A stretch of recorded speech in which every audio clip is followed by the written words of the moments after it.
Hey everybody, welcome to TFT, Tarot for Today, Divine Dabblings with Oberon, me Banshee, and it's me Banshee with a special card unboxing review for a deck I got for my birthday from Mr. O.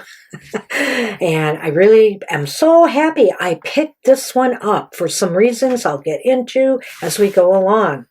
All right, so it is called the Floating World Tarot. And it says, explore the ancient traditions of the tarot with Japanese spiritualism. It's written by Oliver Luke Delorie and illustrated by Mia Komatsu. And it was published in 2023, and it is by Epic Inc., which I've never heard of. So, at any rate, it's a box that opens this way. There we go, like that. But I'm going to read the back of it first. Nice sturdy box. Explore the ancient traditions of the tarot with Japanese spiritualism in a stunning reimagining of this powerful divination tool. The Floating World Tarot set includes an 80-page, fully illustrated guidebook, so I don't have to say that, and 78 vibrant cards presented in a keepsake box. Detailed explanations, guiding keywords, and reverse meanings are provided for each card. I also don't have to say that. So, nice. That's the back of the box. There we are. Let's unpack this, shall we? As you can see, oh, by the way, it does say inside the box, never stop asking questions. As a librarian, I can tell you there's never a stupid question. All right. You know, don't feel that way. So this is the Floating Worlds. I'm sorry. I think the side is better for the lighting. This is the Floating Worlds Tarot book. It is nice sized color, as you can see in what they said. There are definitely, like, there's a reimagined Celtic Cross spread and some new spreads that I'm really excited to talk about later. So we'll get to that. But let's unpack this beautiful looking tarot, shall we? Uh-oh, I did put the thing back on it, and I may just have to break that off to get it off. Yeah, I think I will. All right, so it comes just exactly like this. I've already taken a glance at it, but you're getting a true unboxing here as I unflap that. All right, so this is the back of the cards. You can see this cute Japanese-style art. A nice dragon here. All right. It's very whimsical. It's very nicely illustrated. I love it. So here we go. Here's the Fool card. The Magician card.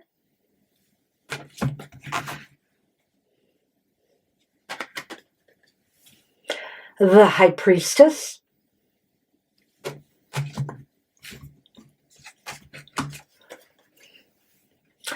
The Empress. You know, it's got a very thin lined border around the cards. And of course, the name of the card on the bottom, the numbers on the top. Here is the Emperor.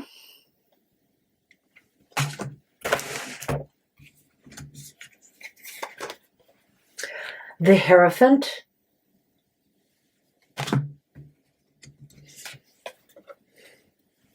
The Lovers.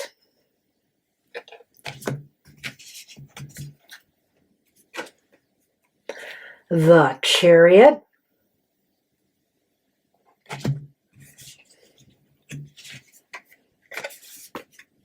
Strength.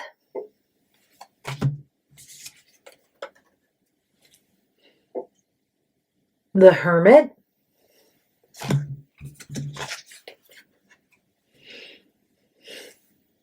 The Wheel of Fortune.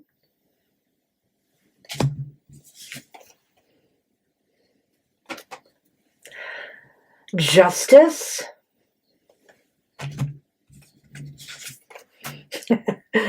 The Hanged Man.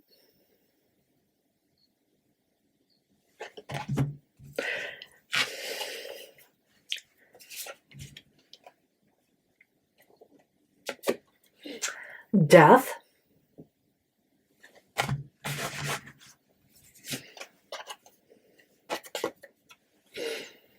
Temperance.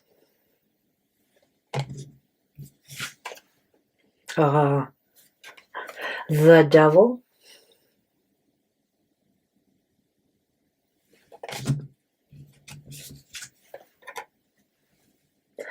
The Tower.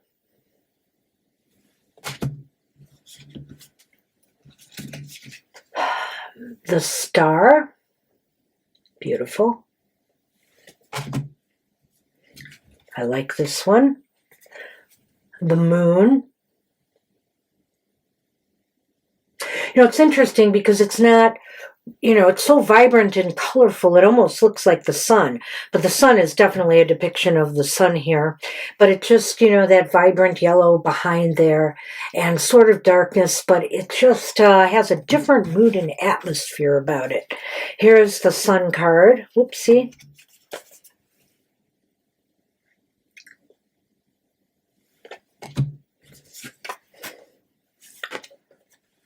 The Judgment card.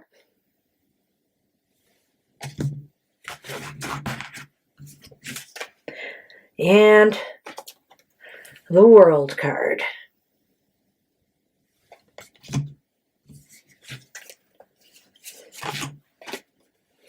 Start with the Wands, the Ace of Wands. The 2. The 3 of Wands.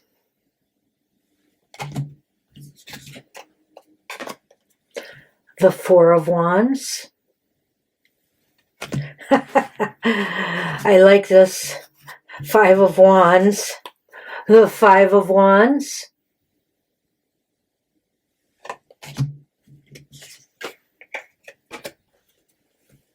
The 6.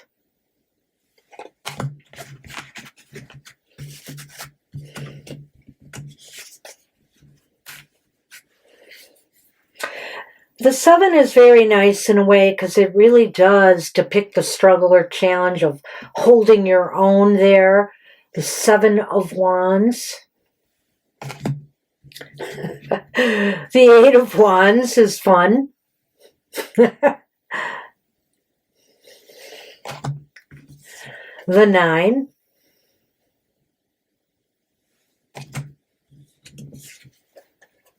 The 10.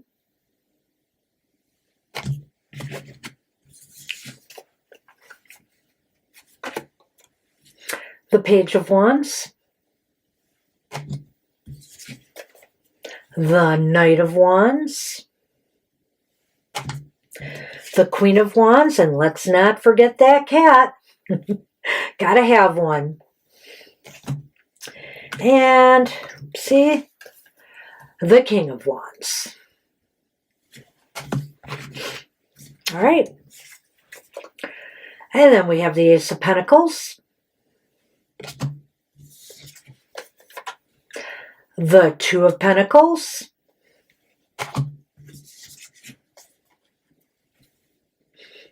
The 3 of Pentacles.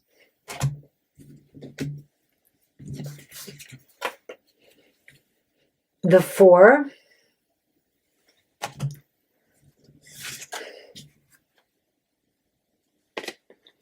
The 5 of Pentacles.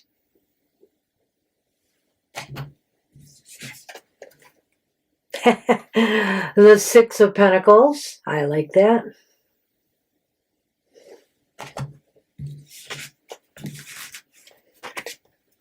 Seven of Pentacles. You know, as you can see, it really does adhere to the Rider-Waite format. The 8 of Pentacles.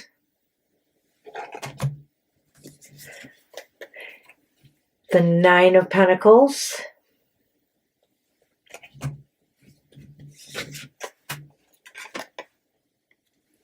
The 10.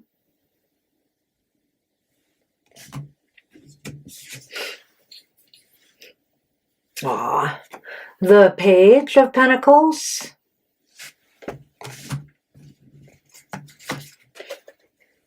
The Knight of Pentacles,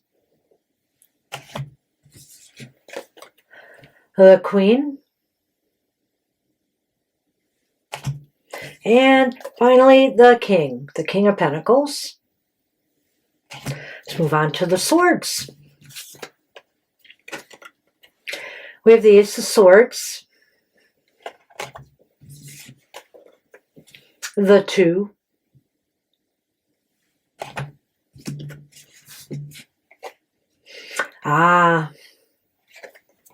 the 3 of Swords,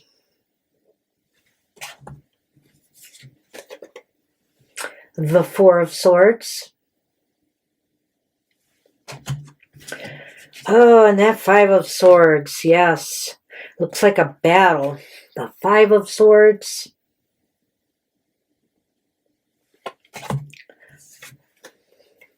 The 6.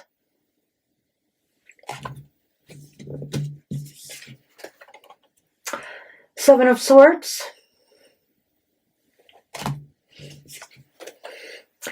The 8 of Swords.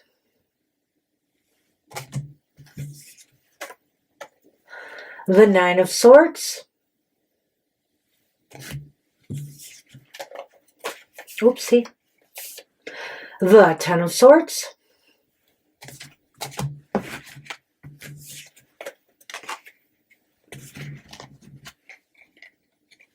The Page of Swords.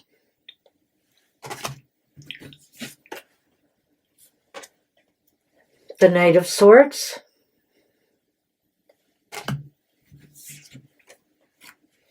The Queen.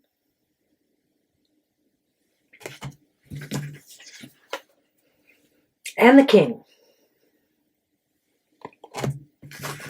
Now we have these cups. There's the Ace of Cups.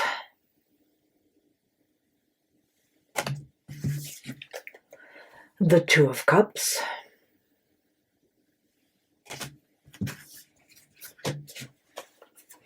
The 3 of Cups.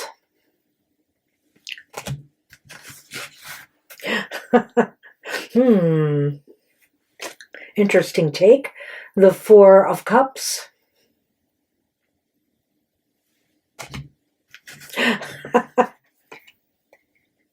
Looks a little bit rattled here. The 5 of Cups. A little precarious. A little bit of a different symbology here for the 5. The 6 of Cups.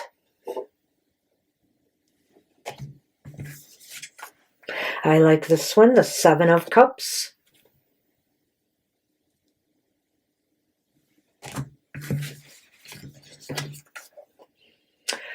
The 8 of Cups.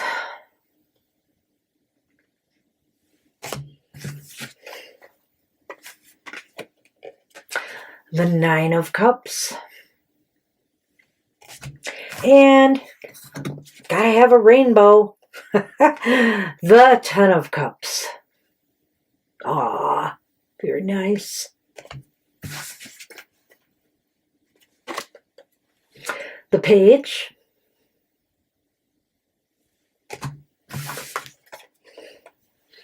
The Knight of Cups.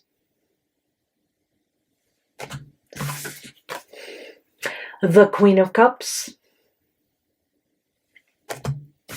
And finally, an interesting one, the King of Cups.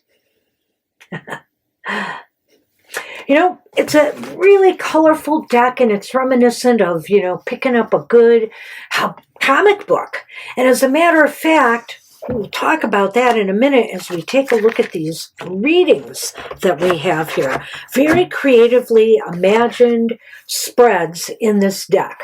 For one, now the only one that maybe I had a little bit of a caveat is they had a yes-no spread involving 2 cards, and one card was supposed to be the yes, the other is supposed to represent the no. But it really doesn't makes sense to me, how to interpret that. I guess it's up to you and how you feel about the cards you've drawn in either position, if it's going to be a yes or no. It just seemed a little bit ambiguous to me as far as pinpointing a yes-no goes, but it does leave room for suggestion, and maybe also the idea that, well, maybe it's yes and maybe it's no, and here are the reasons why. So that one kind of boggles me a little bit. But let's talk about this 3-card one next. I am so excited about this one. It's called the haiku spread. And basically, you draw 3 cards, and the first card is you write down 5 syllables for the interpretation of that first card. Then the second card, you write down a 7-syllable line for the haiku for the second card's position. And then the third line is also 5.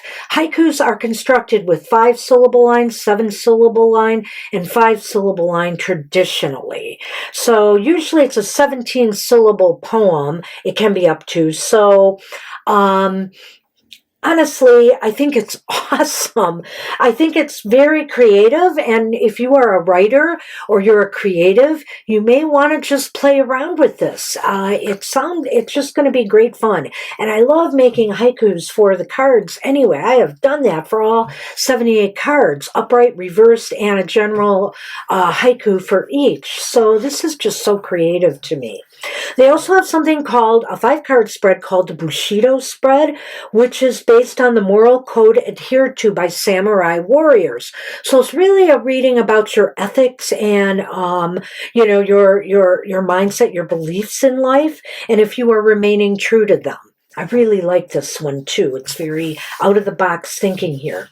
And then, of course, there's another one. It's a 6-card spread called the geisha spread, and it talks about the geishas, and it basically has symbology related to that, but it talks about your inner self, your deeper desires, your persona you present to the world, your artistic and creative talents, your relationships with others, the struggles and challenges and obstacles you may face, and also your strengths and virtues and the qualities that make you unique. Really a beautiful spread. Now, the one that got me super excited is one called the comic book spread. And it's basically 3 lines of 3 cards in each line. And basically, you could read it this way. Hold on. The first row could represent the beginning of your story. The second row is the middle, and the third could represent the end of your story. But in the first row, each card has a particular meaning. For example, in the first row, card 1 is the protagonist. Card 2 is the antagonist. Card 3 is the setting. In the second row, card 4 is the conflict. Card 5 is the allies. Card 6 is the obstacles.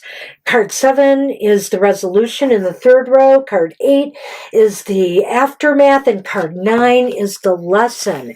Wow! Not only can you do a nice divinatory reading out of this, but you could also create a story using this. This is fantastic. And I could almost see you pulling more than one card in some of the positions to build upon, your plot and your story. So very creative, very out of the box, incredibly happy I found this deck. And maybe you would be too if any of what I've said appeals to you, or if you like the style of Japanese artwork and, Asian culture and think.